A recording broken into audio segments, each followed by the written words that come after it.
Le ministère de la Justice retient certains des dossiers Epstein. NPR rapporte que le Doge, je cite, a retenu et retiré certains dossiers Epstein liés à l'administration qui agit comme une administration qui cache. Veut cacher quelque chose. Nous n'avons rien à voir avec ça. Je n'ai rien à voir avec Jeffrey Epstein. Je n'ai rien à voir avec Jeffrey. Aux États-Unis, pression maximale sur Donald Trump pour que son administration publie les pages manquantes des dossiers Epstein.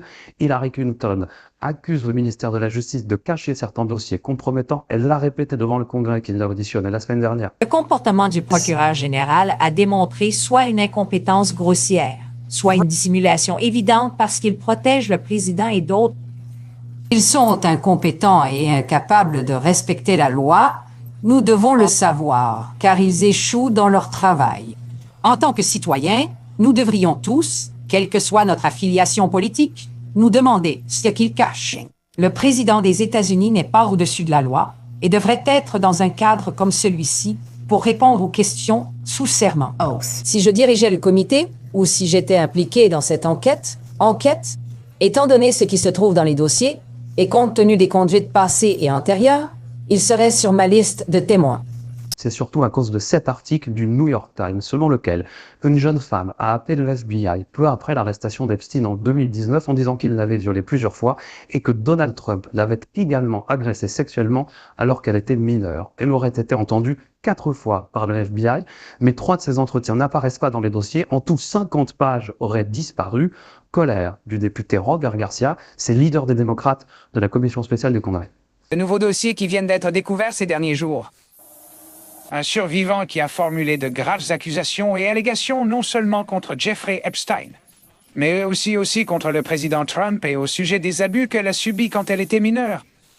Où sont ces dossiers? Qui les a retirés? C'est inconcevable. De son côté, la Maison-Blanche balaye ces accusations qu'elle qualifie de fausses et sensationnalistes. Autre déclaration qui sème le trouble, celle de Bill Clinton, lui aussi auditionné par le Congrès, où il a raconté cette conversation en marge d'une partie de golf à New York avec Donald Trump. Où j'étais là, Donald Trump venait jouer quelques trous avec nous. Et d'une manière ou d'une autre, il savait que j'avais pris l'avion de Jeffrey Epstein et il disait, tu sais, on a passé de bons moments ensemble au fil des ans, mais on s'est fâché à cause d'une affaire immobilière. Et il a dit, je suis désolé que ça soit arrivé. C'est tout. Encore en juillet, Donald Trump avait donné une version complètement différente. Il disait s'être fâché avec Epstein pour une histoire d'employé en Floride à Mar-a-Lago. Le ministère de la Justice continue pour l'instant de temporiser. Il affirme que tous les documents non publiés vont être réexaminés. En attendant, Donald Trump doit composer avec le scepticisme, parfois même l'hostilité d'une partie de sa propre famille. Écoutez.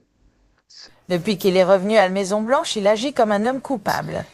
S'il n'avait aucune implication dans quoi que ce soit de suspect, il voudrait plus que quiconque une transparence totale.